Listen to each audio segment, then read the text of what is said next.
Mesdames, mesdemoiselles et messieurs, bonjour à toutes et à tous, ou bonsoir, ça dépend de l'heure à laquelle vous recevez la vidéoconférence du samouraï que je suis. Alors, aujourd'hui, lundi 25 juin 2023, à Moscou, il y a le régime d'opération antiterroriste qui avait été institué à partir du samedi passé, qui a été levé. Oui, ça a été levé ce matin.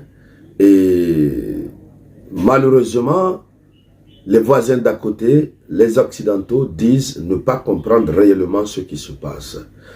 À cela s'ajoute le fait, n'est-ce pas, qu'il y a que le chef de la diplomatie européenne se prononce évidemment par rapport à la situation en cours, par rapport à ce qui s'est passé ce week-end.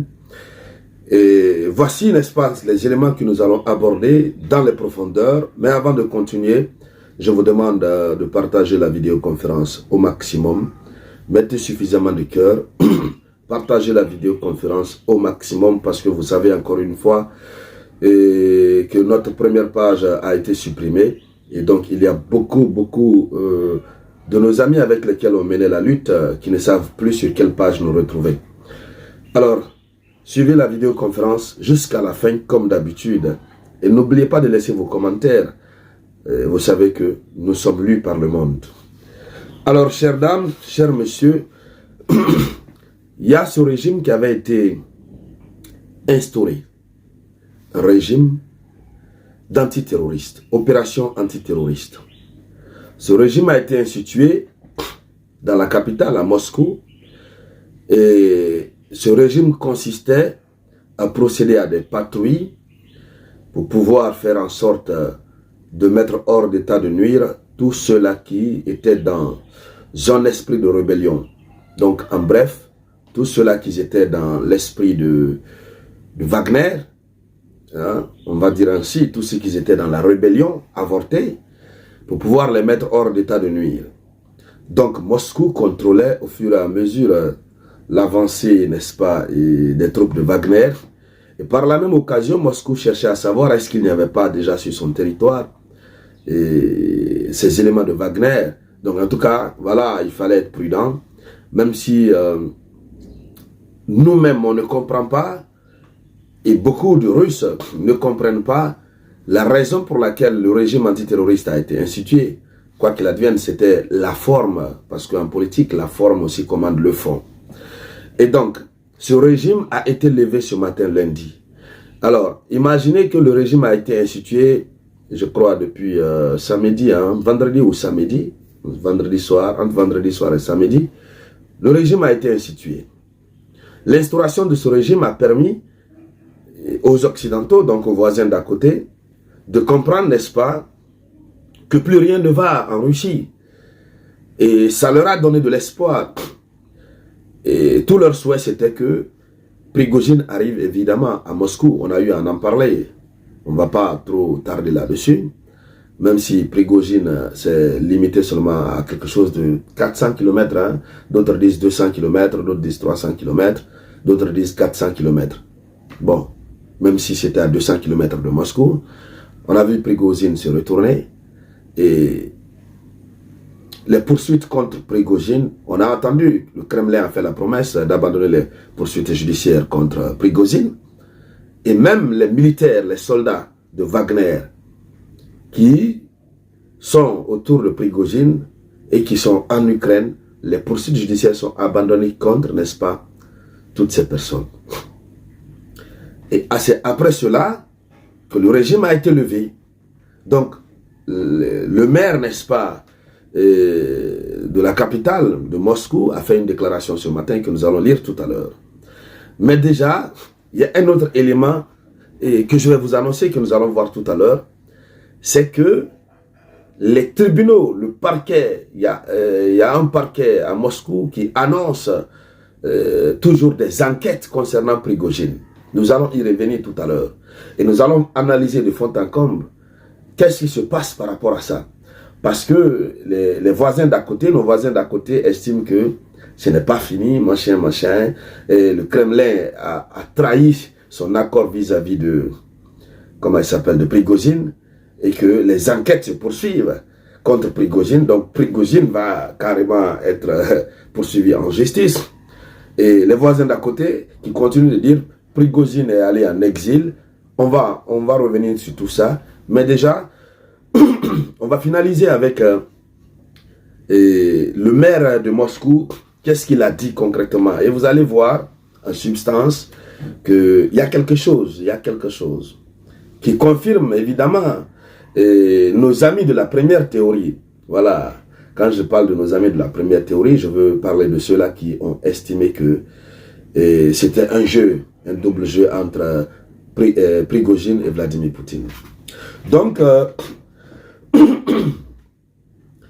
le maire, n'est-ce pas, de Moscou, et donc le maire de la capitale, il fait la déclaration suivante. Je cite, il dit « Nous levons toutes les restrictions liées à la mise en place du régime d'opération antiterroriste. » C'est l'annonce qu'il fait sur Telegram. Il s'appelle Sergueï Sobyanin. Bon, moi j'ai des problèmes ces temps-ci, je ne sais pas, nos amis qui sont bien imprégnés dans la culture russe, je ne sais pas, Sergueï, on a trop de noms, Sergueï. Ça signifie quoi, Sergueï? Ce sont des prénoms simples ou bien ce sont des titres honorifiques? Bon, là, finalement, je ne comprends pas. Le ministre de la Défense, Sergueï Shoigu, le ministre des Affaires étrangères, le puissant ministre des Affaires étrangères, Sergueï Lavrov, et même le vice-ministre de la Défense, je crois que c'est Sergueï quelque chose comme ça. Voici encore le maire de la capitale qui s'appelle Sergueï Sobyanin. Sergueï Sobyanin. Je ne sais pas si ce sont des titres honorifiques ou ce sont des prénoms. Alors, ça nous fera plaisir. Donc, il dit, nous levons toutes les restrictions liées à la mise en œuvre, à la mise en place de l'opération antiterroriste. Première annonce. Mais son annonce est tout de suite suivie par le Comité national antiterroriste. Et ce Comité national antiterroriste dit quoi? Il dit, je cite, il dit cette décision a été prise en raison de l'absence de menaces pour la vie, la santé et les biens immobiliers des gens. Ça, c'est selon le Comité national antiterroriste. Le Comité national antiterroriste vient justifier la décision, n'est-ce pas, du maire de Moscou, Sergueï Sobyanin. Alors, là, ils justifient, ils disent que cette décision de lever les restrictions mises en place par rapport à l'opération antiterroriste, cette décision a été prise en raison de l'absence de menaces pour la vie, pour la santé et les biens immobiliers des gens. Donc, il n'y a plus de menaces. Alors, figurez-vous, n'est-ce pas, figurez-vous que les gens ont pensé que c'est une vraie rébellion. Oui. Et si tel est le cas, une vraie rébellion, en dépit du fait que les poursuites judiciaires soient abandonnées,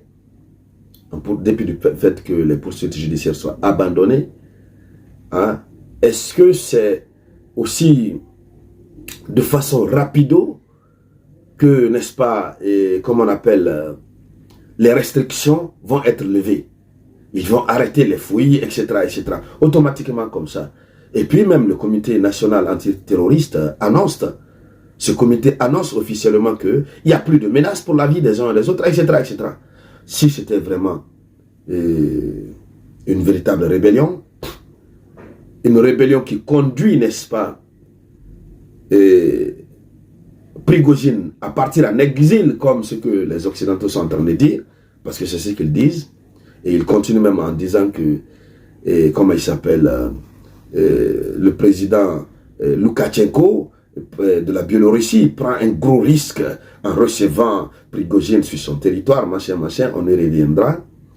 Donc, si c'est vrai, une vraie rébellion, au compte de laquelle Prigozhin s'est exilé, est-ce que, au nom de la sécurité nationale, il serait normal de lever aussitôt les restrictions liées à l'opération antiterroriste,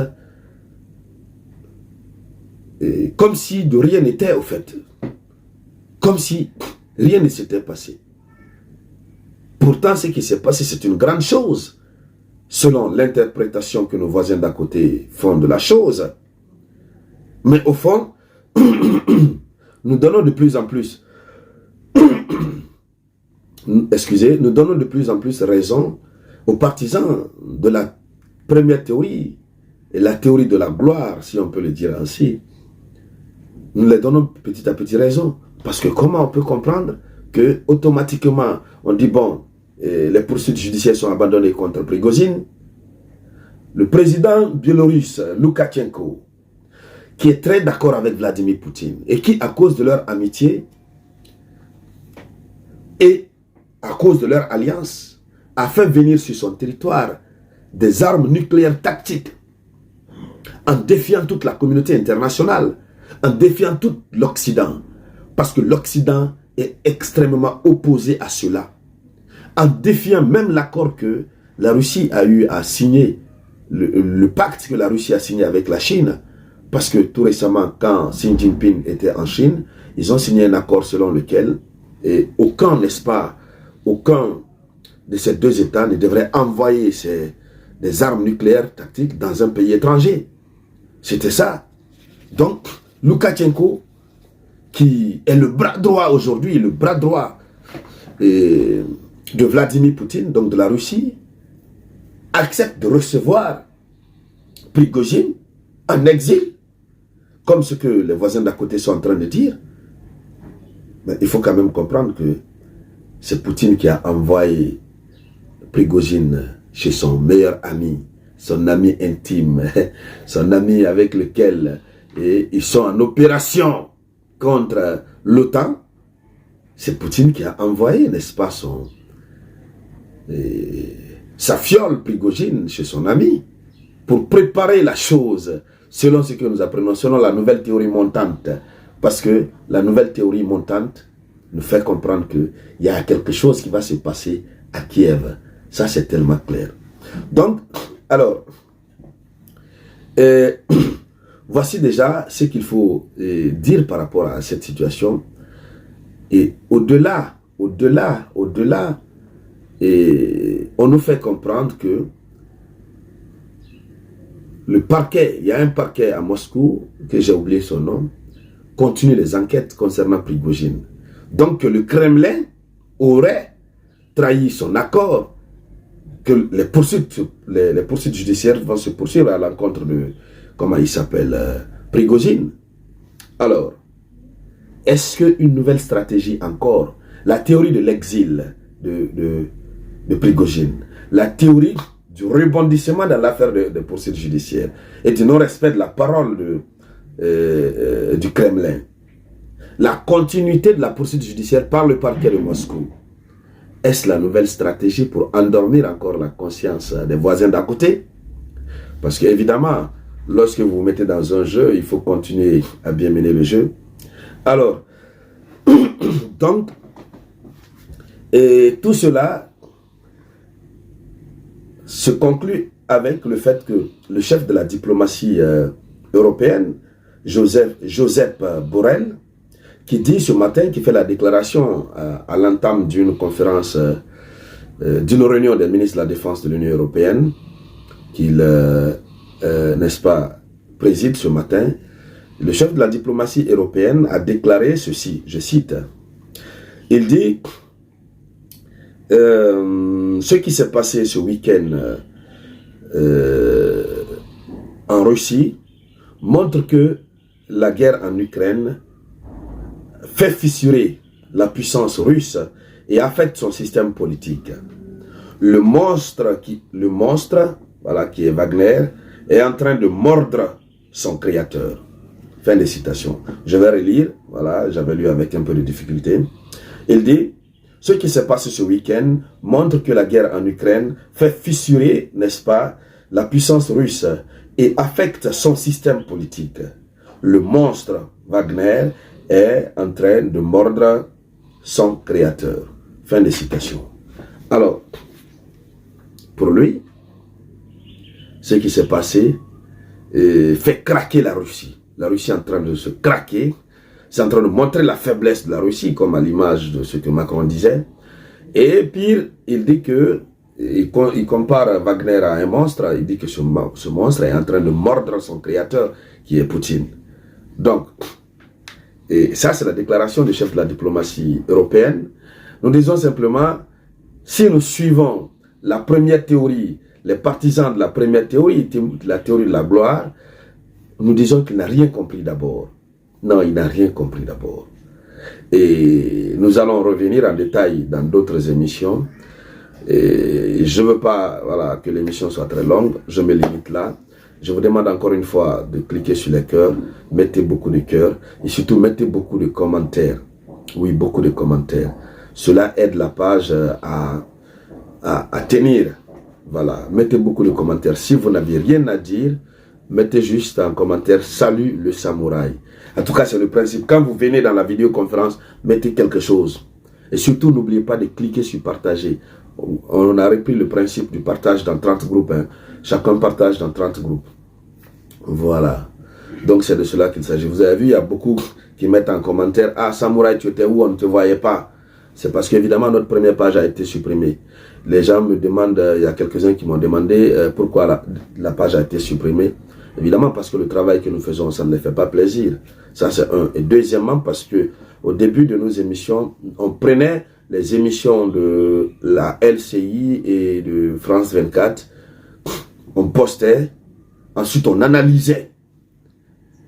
On se servait de leur image pour démontrer par A plus B que, évidemment, ce qu'ils disaient, ils n'étaient pas sur le chemin de la vérité. Et donc, ils ont donc utilisé le système des standards de Facebook pour dire, oui, voilà, il y a eu une violation des droits d'auteur, etc., etc. Pourtant, en temps normal, il n'y en a pas. Lorsque nous prenons vos images ne sont pas postées en intégralité, nous l'étudions, nous montrons ce que vous avez fait, vous avez dit au public, et nous venons derrière pendant plus de 15 à 20 minutes pour commenter, pour démentir ce que vous êtes en train de dire. Et voilà, ils sont passés par des stratégies et ils ont fait sauter la page. Je ne suis pas le seul, ma page a été sautée, la page du jeune visionnaire Fama Kanté a été sautée. Et c'est pourquoi désormais on n'utilise plus leur image, pas du tout. Et là on est tranquille, nous donnons l'information brute, on donne nos analyses, et puis voilà, nous sommes tranquilles.